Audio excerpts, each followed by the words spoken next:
Greetings ये एक life hack है जो मैंने रिसेंटली सीखा है। आई एम नॉट श्योर ये कितना कितना एप्ट है, कितना रिलेवेंट है, बट हाँ, अभी तो मुझे ये सही लग रहा है। हैक ये है कि जैसे कि हम मोस्ट ऑफ द टाइम अपना अनवांटेड चीज़ों में स्पेंड करते हैं, राइट? कि मतलब दूसरे हमारे बारे में क्या सोच रहे हैं, इसने मेरे साथ ये किया, उसने मेरे साथ वो किया, ये ऐसा क्यों कर रहा है मेरे साथ, ये ऐसा कर दे तो मतलब क्या मैं इतना भी डिजर्व नहीं करता या करती। तो मोस्ट ऑफ द टाइम हमारा इसमें चला आता है। और खासकर जो हमारे आसपास के लोग होते हैं, मतलब जिनसे हम पीछा भी नहीं छुड़ा सकते, जिनके साथ हम घर में रह रहे हैं या फिर ऑफिस में है या फिर फ्रेंड्स है, उनके बारे में ही सोचते-सोचते आधा टाइम हमारा निकल जाता है, राइट? और वो टाइम हम मोस्ट ऑफ द टाइम मतलब जो हम चिल कर सकते थे या हम एन्जॉय कर सकते थे या कुछ प्रोडक्टिव कर सकते थे, कुछ नहीं तो मतलब उसको हम यहाँ वेस्ट कर रहे हैं। अच्छा, बहुत बार ऐसा होता है जब लाइफ के एंड में आते हैं लोग, तो बहुत ही या तो एक एक 2 एक्सट्रीम्स होते हैं, या तो कुछ लोग एकदम बहुत ही वो हो जाते हैं, मतलब बहुत ही एग्रेसिव आते हैं।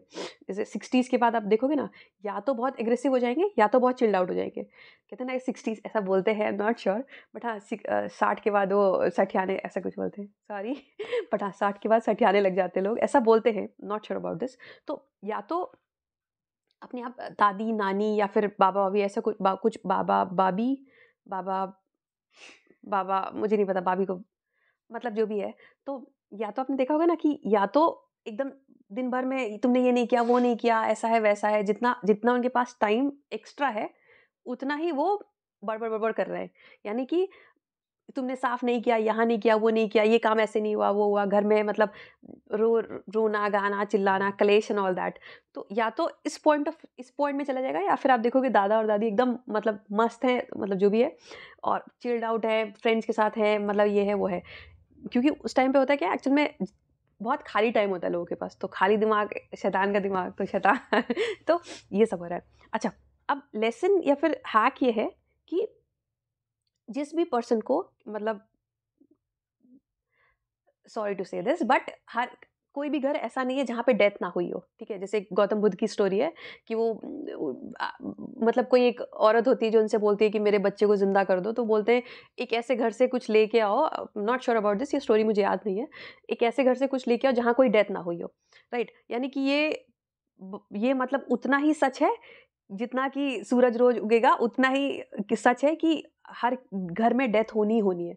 तो हर किसी के घर में डेथ हुई होगी, राइट? तो आपके घर में जो भी कोई नियर एंड डियर वन हो आपका, जिसको आपने अच्छी लाइफ मतलब अच्छा खासा ऑब्ज़र्व किया हो, आपके दादा हो सकते हैं, दादी हो सकती है, बाबा हो सकते हैं, भाभी, आई एम नॉट श्योर, मतलब जो भी हो सकते हैं, आपने उनको अच्छा खासा ऑब्ज़र्व किया होगा, नाना हो सकते हैं, नानी-वानी हो सकते हैं, जिनको आपने देखा होगा, राइट? आप इमेजिन कर सकते हो कि मतलब जैसे आपकी लाइफ में बहुत बहुत कुछ रायता फैला हुआ है, राइट?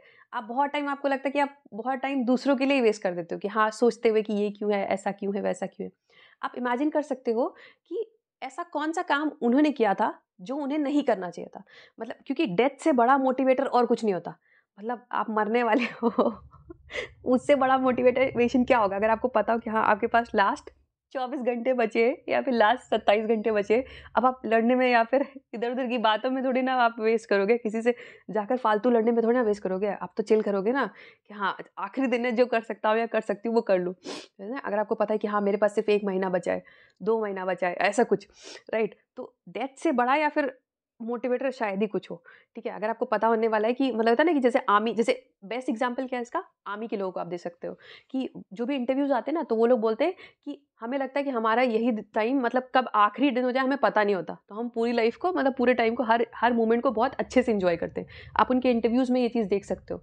तो ये उनकी साइकी होती है, उनकी मेंटालिटी होती है कि उन्हें पता है कभी भी मर सकते हैं। तो क्यों ही टाइम वेस्ट करना फालतू की चीज़ों में।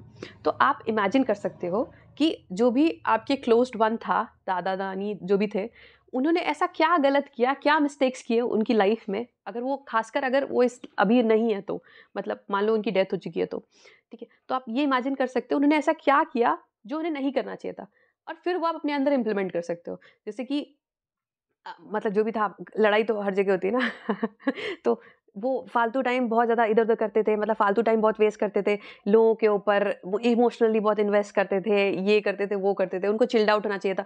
तो आपको वहाँ से इनसाइट्स मिलेगी कि आप क्या गलत कर रहे हो एक्चुअल में। क्योंकि हमें जब बात हमारे ऊपर होती है ना, तो हम जज नहीं कर पाते, हम इमोशंस के बादल में रह जाते हैं। जबकि बात किसी और के ऊपर होती है ना, तो हम बहुत अच्छे से जज कर लेते हैं। जैसे सेम इमोशनल प्रॉब्लम अगर आपका फ्रेंड बियर कर रहा है, मतलब मान लो उसका ब्रेकअप हुआ है, तो आपको पता है कि हाँ, आपको क्लियरली पता है कि उसे क्या करना चाहिए, क्या नहीं करना चाहिए, कि भाई ब्रेकअप ही तो हुआ है, ये क्या हो गया, ये हो गया, वो हो गया। लेकिन वही बात अगर आपके ऊपर आ जाएगी, तो आप पागल हो जाओगे, मतलब आप रिएक्ट नहीं कर पाओगे या फिर आप सह नहीं पाओगे। तो अगर हमें ये पता है कि हाँ, मतलब जो खासकर, और ये क्यों इम्पैक्ट करता है, क्योंकि हमें पता है कि अब वो इस दुनिया में नहीं है। तो एक टाइम ये भी आएगा कि जब मैं इस दुनिया में नहीं रहूँगा या नहीं रहूँगी। तो ऐसा क्या है जिसकी वज़ह से मैं टाइम वेस्ट कर रहा हूँ, या क्या है जिसकी वज़ह से मैं जो मुझे नहीं करना चाहिए। तो आपको समझ में आएगा, अच्छा हो सकता है मैं इस चीज़ के पीछे बहुत पागल हूँ, या इस चीज़ के पीछे मैं बहुत भाग रहा हूँ या भाग रही हूँ, तो मुझे ये नहीं करना चाहिए, यहाँ पे इसकी जगह ये कर लेना चाहिए। जो भी मिस्टेक्स आपको लगता है कि उन्होंने किया, आप उसको नहीं रिपीट, मतलब कोशिश करो आप उसको, वो अपने आप आ जाएगा एक्चुअल में।